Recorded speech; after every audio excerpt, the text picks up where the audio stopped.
There are moments in your life that arrive disguised as something ordinary. A Tuesday evening conversation on a worn-out sofa. The low hum of the refrigerator the only other sound in the room. They were the camouflage of routine so perfectly that you don't recognize their significance until much later, when you're looking back and realize that was it. That was the hinge upon which your entire world swung. For me, that moment smelled like stale popcorn and Liam's laundry detergent, a scent I had long ago cataloged and stored in a part of my brain reserved for dangerous comforts. He was sitting beside me, close enough that the heat from his arm was a physical presence against my own, a low-grade fever I had learned to live with. The movie credits were rolling, casting a pale, shifting light across his face, and he had been quiet for an unusually long time. It was a silence different from our usual, comfortable lapses. This one was heavy, charged with the static of an approaching storm. And then, without turning to look at me, his eyes fixed on the meaningless names scrolling up the screen, he spoke. His voice was so low it was almost part of the ambient noise. "Ethan." I made a sound of acknowledgement, my own throat suddenly tight. I was a cartographer of Liam's moods, and the landscape of this one was unfamiliar, treacherous. He swallowed, a small, audible click. "Can I ask you something serious?" My heart, which had been beating a steady, resigned rhythm, began to trip over itself. It was the frantic, desperate beat of a trapped bird. I kept my own gaze trained on the screen, as if the name of the third assistant gaffer held some profound secret I was trying to decipher. I was afraid that if I looked at him, he would see the answer to a question he hadn't even asked yet, that he would see the years of carefully curated friendship for what they were, a beautiful, elaborate frame I had built around a love I was too terrified to acknowledge. "Always," I managed to say, the word feeling thin and inadequate. He took a breath. It was not a normal breath. It was the kind of breath you take at the edge of a cliff, right before you either step back or leap. I felt it more than I heard it, a subtle expansion of his chest against my arm. The silence stretched, pulled taut between us like a wire. I could feel him wrestling with the words, trying to arrange them in an order that would not shatter the delicate ecosystem of our friendship. I wanted to tell him to stop, to leave it, to let the moment pass and be forgotten, another ghost in a room already full of them. But I was also a man dying of thirst, and he was holding a glass of water, and I couldn't bring myself to tell him not to offer it. "Have you?" he started, then stopped. He licked his lips, a nervous gesture so unlike him that it sent another shockwave of alarm through my system. "Have you ever, for me, felt something more?" And then he held his breath. I know he did, because the world suddenly went utterly still. The hum of the refrigerator seemed to fade. The flickering light of the television froze. The air itself grew thick and heavy, and the only thing I could feel was the sudden, total absence of his breathing. He had asked the question and then sealed himself off, waiting for my answer to either resuscitate him or let him drown. And in that suffocating silence, my mind didn't flash with a simple yes or no. It flooded. It flooded with 6 years of moments, a tidal wave of suppressed memories and unspoken feelings, each one a piece of the mosaic that was my impossible, secret love for Liam. To understand the weight of his question, you have to understand the architecture of our friendship. We met in college, two mismatched pieces of a puzzle that somehow fit together. I was a quiet sophomore studying photography, more comfortable observing the world through a lens than participating in it. My life was a series of carefully composed frames, of light and shadow and the quiet, lonely beauty I found in the overlooked corners of the world. Liam was the opposite. He was a freshman on the swim team, a whirlwind of kinetic energy and easy laughter. He was all bright sunlight and crashing waves, a force of nature that drew people into his orbit effortlessly. He was studying computer science, a world of logic and elegant code that seemed as structured and certain as he was. Our paths should never have crossed, but a shared elective on architectural history and a randomly assigned group project threw us together. I remember him sliding into the chair next to me in the library, smelling of chlorine and smiling a smile that seemed to generate its own light. He was loud and a little chaotic, and he treated my quiet nature not as a deficiency to be fixed, but as a curiosity to be explored, a quiet room he wanted to sit in for a while. Our friendship was built in those late nights in the library, surrounded by books on Gothic cathedrals and brutalist monuments. He would talk about algorithms and data structures, and I would talk about f-stops and depth of field. We found a strange, common language in the way we saw the world, both of us obsessed with structure, his in code, mine in composition. He appreciated the way I saw things, the way I could find a story in a peeling brick wall or the reflection in a puddle. I was mesmerized by the clarity of his mind, the way he could build entire worlds out of pure logic. He was my first real friend, the first person who didn't seem to want me to be more talkative, more outgoing, more like him. He just wanted me to be. The relief of that was so profound it felt like coming home. The affection I felt for him was immediate and overwhelming, but it was platonic, or so I told myself. It was the fierce, protective loyalty of finding your person. He became a fixture in my life. He'd show up at my dorm room after a grueling practice, exhausted and hungry, and I'd have food waiting. I'd go to his swim meets, a silent observer in the stands, capturing the poetry of his motion in blurry, artistic shots he always pretended to hate, but secretly printed and kept. We were an odd pair, the quiet artist and the golden athlete, but we made a kind of sense that defied explanation. We were two different kinds of silence. Mine was the silence of a library, full of unspoken stories.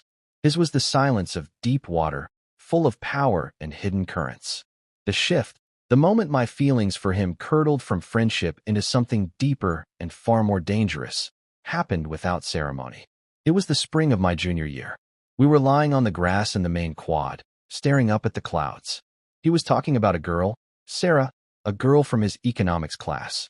He spoke about her with a kind of breathless wonder, the same way he talked about a perfectly executed butterfly stroke. He was captivated by her, and as I listened to the cadence of his voice change, the way his words softened when he said her name, a cold, unfamiliar feeling coiled in my gut. It wasn't just jealousy. It was a profound, aching sense of loss, a grief for something I never even knew I had. It was the realization that the space he occupied in my life was not the same as the space I occupied in his. For me, he was the sun. For him, I was just a planet, one of many, held in his easy, unconscious gravity. That day, I went back to my darkroom and developed a roll of film I'd shot of him a week earlier. It was a candid shot, taken in my room. He was sitting on my floor, laughing at something I'd said, his head thrown back and his eyes crinkled at the corners. The late afternoon light was pouring through the window, catching in his hair and turning it to spun gold. As the image slowly materialized in the chemical bath, emerging from the blank paper like a ghost, I saw it. I saw him not as my friend, but as the subject of a love story I was writing by myself. The way I had framed the shot, the way I had waited for that exact expression, the reverence with which I was now developing his image, it was all there. The evidence was irrefutable. I was in love with my straight best friend, and it felt like a death sentence. From that day forward, our friendship became a high-wire act. I became a master of self-censorship, a vigilant guard at the gates of my own heart. I learned to calibrate my affection perfectly, to keep it just on the safe side of platonic. I listened to him talk about Sarah, and then about Emily, and then Jessica. I was the trusted confidant, the safe harbor, the one person who would always be there with a steady presence and a listening ear. I played the part so well that I think I even convinced myself, most of the time. I built a fortress around my feelings, with walls so high and thick that even I sometimes forgot what I was protecting. My photography became my only outlet, the only place where I could be honest. My portfolio was a secret love letter to him. Hundreds of photos, capturing the way he'd run a hand through his hair when he was stressed, the focused intensity in his eyes when he was coding, the unguarded softness on his face when he was asleep on my couch. I told myself it was just practice, an exercise in portraiture. It was a lie, of course. It was an act of worship. After graduation, we moved into a 2-bedroom apartment together. It was a financial decision, a practical one, but for me, it felt like a dangerous indulgence. Living with him meant a constant, low-level hum of awareness. It was knowing which side of the bed he slept on even though I'd never been in it. It was the intimate domesticity of sharing a bathroom, of his toothbrush next to mine, of knowing the exact sound of his footsteps in the hallway. It was an exercise in exquisite torture. I watched his life unfold in high definition. He got a job as a software engineer at a buzzy tech startup, working long, grueling hours. I cobbled together a living with freelance photography gigs, turning our small living room into a makeshift studio when needed. Our lives were different, but our home was the constant. It was our sanctuary, the catalyst for the change. The event that began to erode the carefully constructed boundaries of our friendship was his breakup with Chloe. She was his first serious, post-college girlfriend. They had been together for almost 2 years, and everyone, including me, thought they would get married. Liam, a man who built his life on logical progressions, had planned it all out. But Chloe had other plans, plans that involved a job offer in London and a future that didn't include him. The breakup shattered him. It wasn't just heartbreak. It was a system failure. His entire operating system had crashed. The confident, sunny Liam I knew retreated, replaced by a quiet, wounded stranger who seemed lost in his own life. He came home the night she ended it and walked straight past me into his room, closing the door without a word. The soft click of the latch felt like a gunshot in the quiet apartment. I stood in the hallway for a long time, my hand hovering, wanting to knock, but terrified of intruding. This was a grief I felt I had no right to. I was the friend, the roommate. My role was to provide space, to offer a beer, to say the empty, useless words people say. But the silence from his room was different. It wasn't the silence of someone who wanted to be alone. It was the silence of someone drowning. After an hour, I couldn't take it anymore. I made a pot of tea, his favorite chamomile blend, and knocked softly on his door. "Liam," I said, my voice barely a whisper. I made tea. There was a long pause, and then the door opened a crack. He was a wreck. His eyes were red-rimmed and hollow, his face pale. He looked smaller, diminished. He just stared at me for a moment, and then he stepped aside, a silent invitation. I walked in and set the mug on his nightstand. His room was a reflection of his state of mind. Clothes on the floor, papers scattered, the air thick with stale sorrow. He sat on the edge of his bed, and I stood awkwardly by the door, a visitor in a space that was suddenly foreign. "Thanks," he mumbled, not looking at the tea. "Of course," I said. The inadequacy of the words was suffocating. I wanted to tell him that I understood, that my heart had been breaking quietly for him for years, but that was a truth I could never speak. So I just stood there, a useless sentinel. After another minute of heavy silence, he looked up at me, and his expression was one of pure, unadulterated loneliness. It was a look I had seen in my own mirror 1,000 times. "Don't go," he whispered. It was so quiet I wasn't sure I'd heard him right. "Please, just stay for a bit." That was the beginning of the shift. I pulled his desk chair over and sat with him, in silence, until he finally fell into a fitful sleep. I didn't leave until the sun started to rise, a silent guardian against the nightmares I knew were waiting for him. That night, a new door opened between us, not a physical one, but an emotional one. He had let me into his grief, into the messy, unstructured chaos of his pain. He had shown me a vulnerability he had never shown anyone else, not even his girlfriends. He had shown it to me.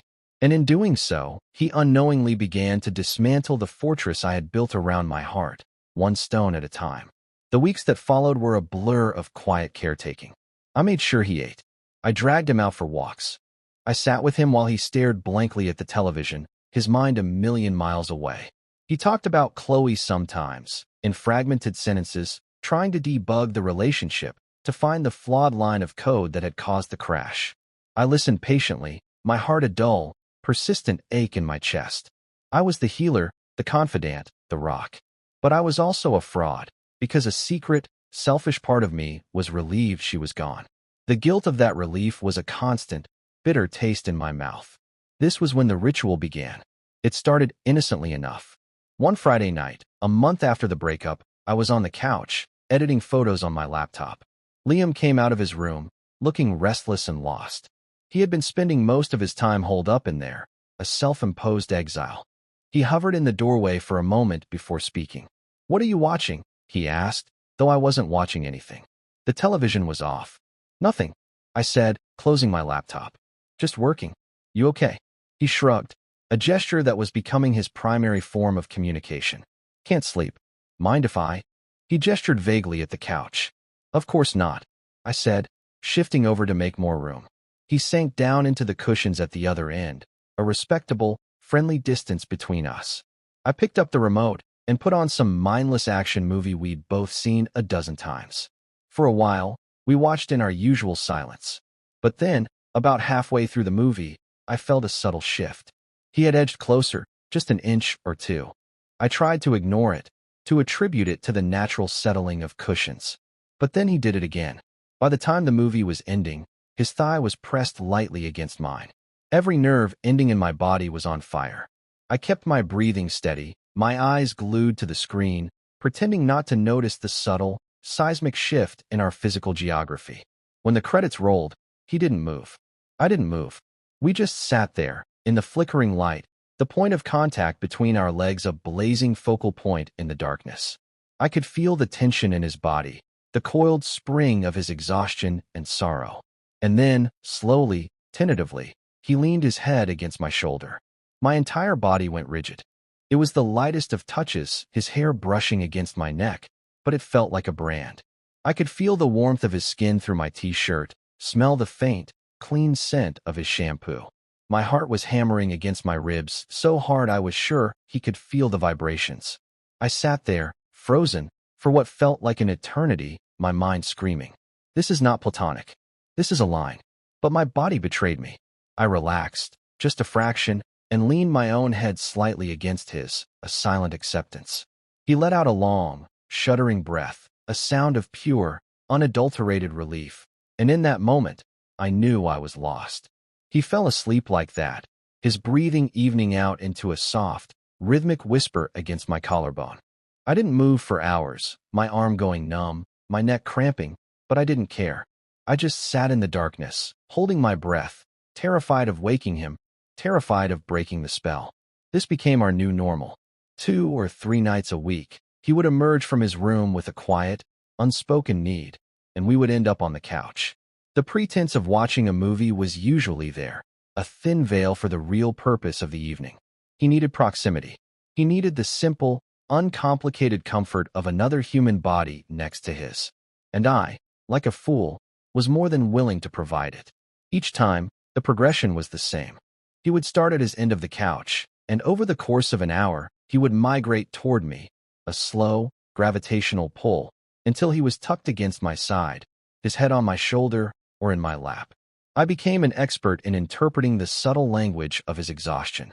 A deeper sigh meant he was letting go of the day's tension. A slight nuzzle against my arm meant he was seeking reassurance. I studied these moments like I studied a photograph, looking for the hidden meaning, the story in the details. My internal monologue during these sessions was a raging battlefield. One part of me, the hopeful, romantic part, saw this as a sign. He was turning to me.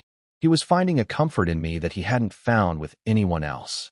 Maybe, just maybe, his grief was opening a door for something new, something he hadn't considered before.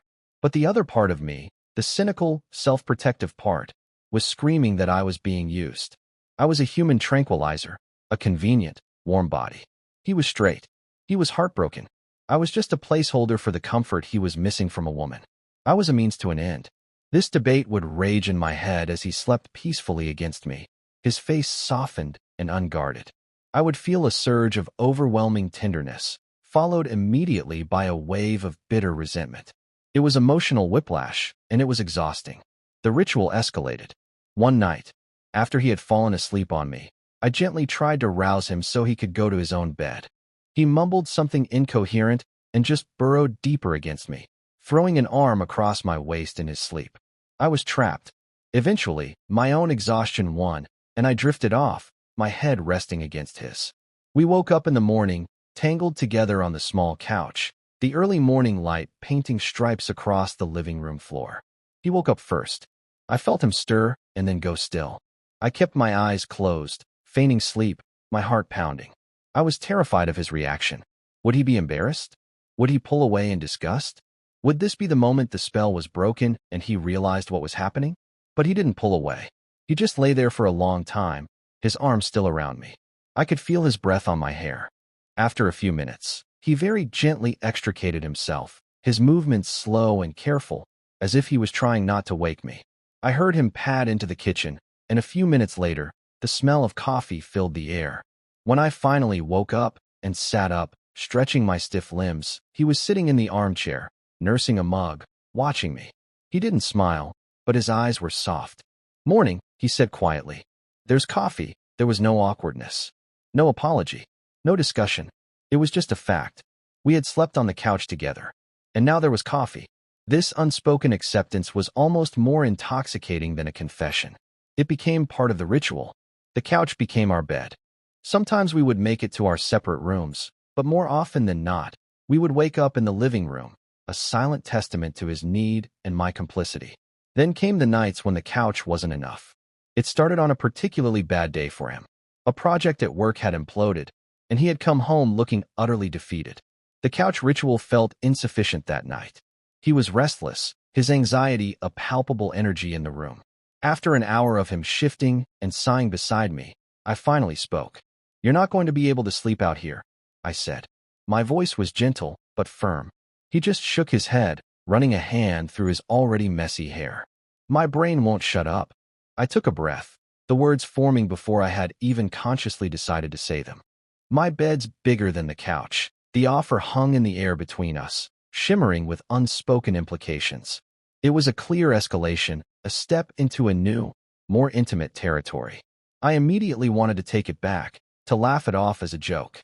But he just looked at me, his eyes wide and vulnerable. He looked like a lost child. "Yeah," he asked, his voice small. "Yeah," I said, my own voice surprisingly steady. "Come on." I stood up and walked toward my bedroom, not looking back to see if he was following. I felt like I was walking on a tightrope over a canyon. I heard his soft footsteps behind me, and I let out a breath I didn't realize I had been holding. My bedroom was my inner sanctum. It was filled with my books, my cameras, the prints I was most proud of. Letting him in felt like granting him access to the deepest part of myself. I climbed into my bed, staying on my side, and pulled the covers up. He hesitated in the doorway for a moment, a silhouette against the light of the living room. Then he walked in and quietly closed the door, leaving it ajar by a few inches. That small gap, that sliver of light, seemed to say everything. It was a symbol of his plausible deniability. He wasn't really sharing a bed with me. He was just in the room, and the door was open, an escape route if things got too real. He slid into the other side of the bed, the mattress dipping with his weight. The space between us felt both immense and infinitesimal. It was a chasm filled with years of unspoken words. We lay on our backs, staring up at the ceiling in the dark. The silence was deafening. I was hyper-aware of every tiny sound, the rustle of the sheets, the sound of his breathing, the frantic beating of my own heart. I was sure he could hear it. "Ethan," he whispered into the darkness. "Yeah. Thanks," he said. "For everything, always," I whispered back. He rolled onto his side, facing away from me. I stayed on my back, rigid, listening to his breathing slowly deepen as he drifted toward sleep. Only when I was sure he was asleep did I allow myself to turn onto my side, facing his back. I didn't touch him. I just lay there, a few inches away, watching the steady rise and fall of his shoulders in the dim light filtering through the window. It was the most intimate and the most lonely I had ever felt. This, too, became part of the ritual. On bad nights, my room was the sanctuary. The couch was for maintenance-level comfort. My bed was for emergencies. And the door was always left ajar. That sliver of light became my obsession. I would analyze it, photograph it in my mind. It was his escape hatch, his safety valve. It was the physical manifestation of the boundary he was not yet willing to cross. He needed my physical comfort, my presence, but he also needed the illusion that it was all perfectly innocent, perfectly platonic. He needed the door to be open. I lived in this state of suspended animation for months. It was a strange, bittersweet existence. I had more physical intimacy with him than I had ever dreamed possible, but it was a hollow kind of intimacy, built on his need and my silence. I was a ghost in my own love story, a silent partner in a relationship that only existed in the shadows, after dark, when the world was asleep and his defenses were down. During the day, we would revert to our old roles. We were roommates, buddies. We'd talk about work, about sports, about movies. We would carefully navigate around the events of the previous night, never acknowledging the fact that we had woken up in the same bed. The cognitive dissonance was staggering. It was like living two separate lives in the same body. I started to feel like I was losing my mind. Was I imagining the way he would sometimes look at me when he thought I wasn't paying attention?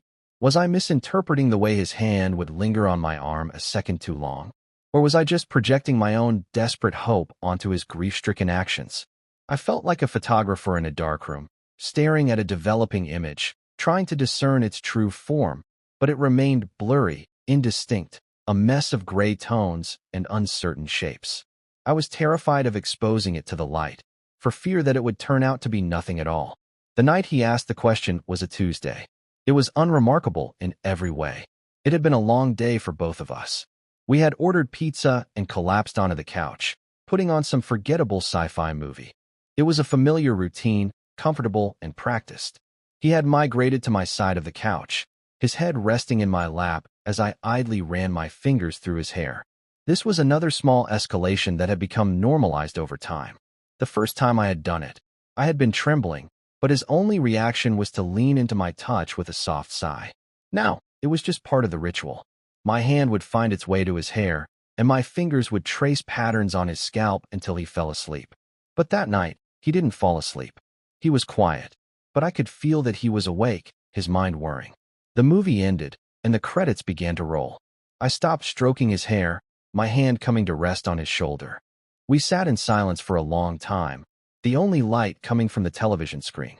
I thought he had finally drifted off, but then he shifted, pushing himself up to a sitting position. He didn't move away, though. He just sat beside me, our shoulders and thighs pressed together, and stared at the screen. That was when the atmosphere in the room changed.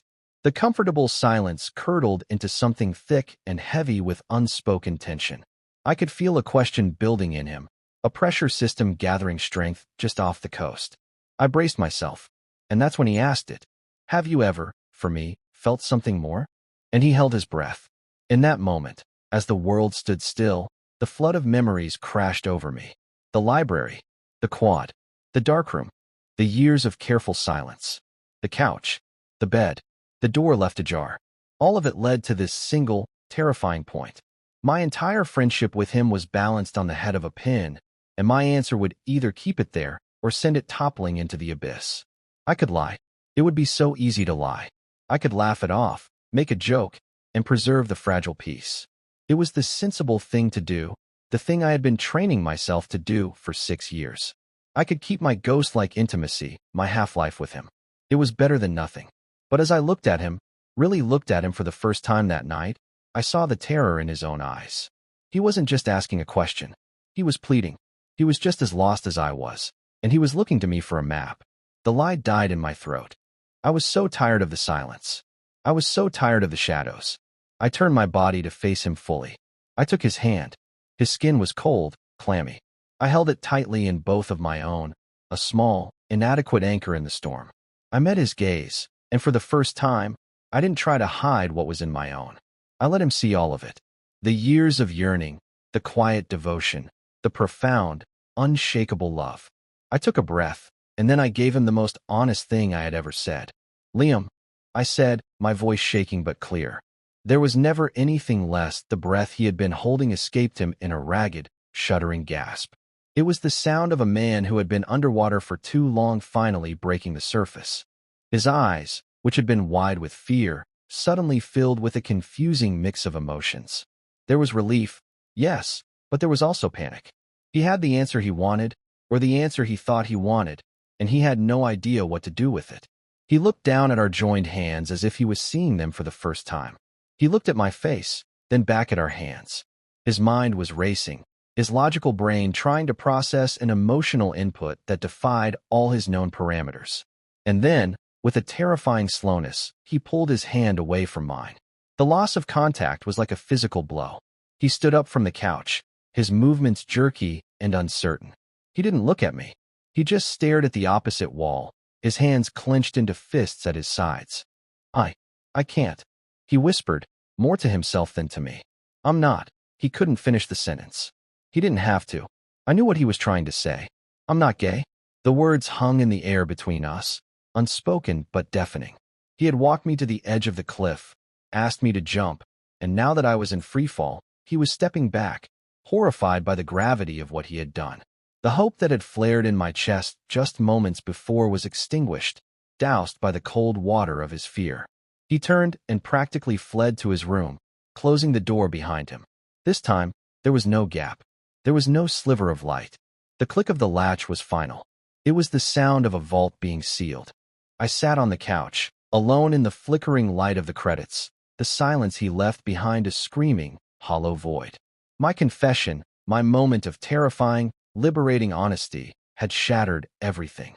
I had exposed the negative to the light, and just as I had feared, the image had vanished, leaving nothing but blank, white paper. The pain was so sharp, so absolute, it felt like my ribs were cracking.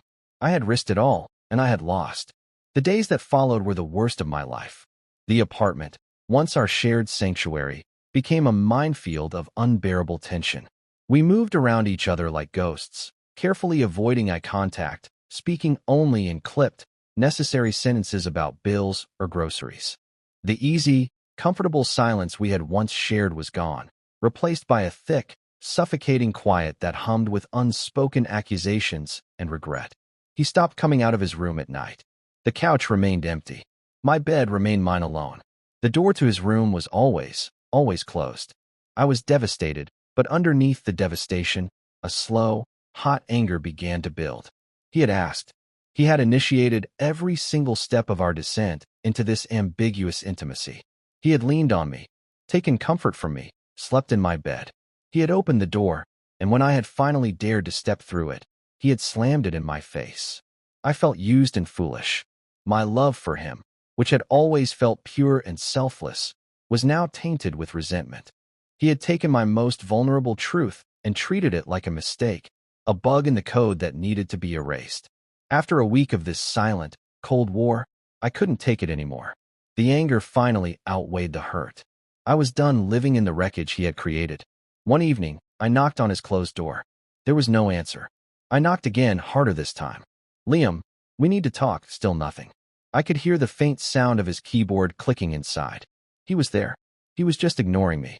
"I'm not leaving, Liam," I said, my voice louder now, harder than I had ever used with him. "You don't get to do this. You don't get to ask a question like that, and then just disappear. You owe me more than that." The clicking stopped. There was a long, tense silence, and then I heard the sound of his desk chair scraping against the floor.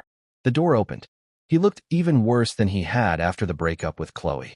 He was pale, with dark circles under his eyes. He looked haunted. "What do you want, Ethan?" he asked, his voice flat and devoid of emotion. "I want you to talk to me," I said, my voice trembling with a mixture of anger and pain. "I want to know what the hell has been happening for the last 3 months. Was any of it real? Or was I just convenient? Was I just a warm body to get you through a tough time?" He flinched as if I had slapped him. "It's not like that," he mumbled, looking at the floor. "Then what is it like?" I pressed, stepping closer, forcing him to meet my eyes. "Look at me and tell me what it's like.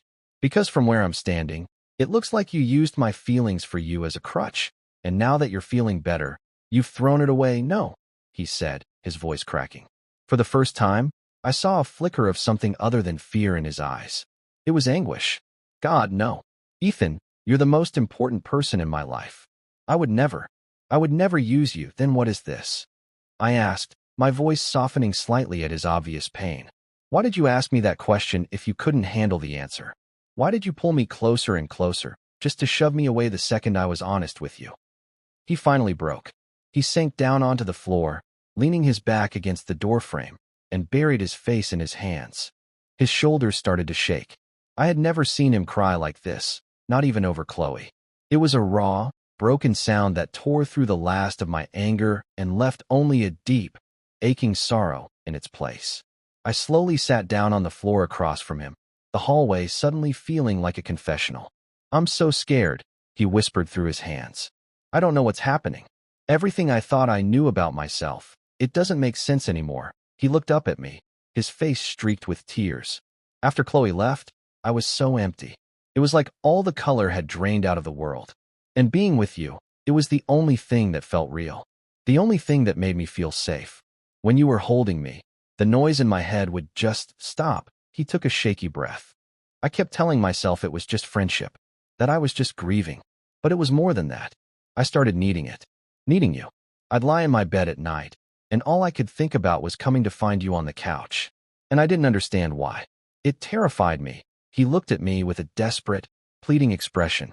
Asking you that question, it was the stupidest, most selfish thing I've ever done. I think a part of me needed to hear you say it, just to prove I wasn't crazy. But when you did, when you looked at me and I saw that it was all real, I panicked, because it meant that what I was feeling was real, too. And I don't know how to be that person. I don't know who that is. His confession laid everything bare. He wasn't a user.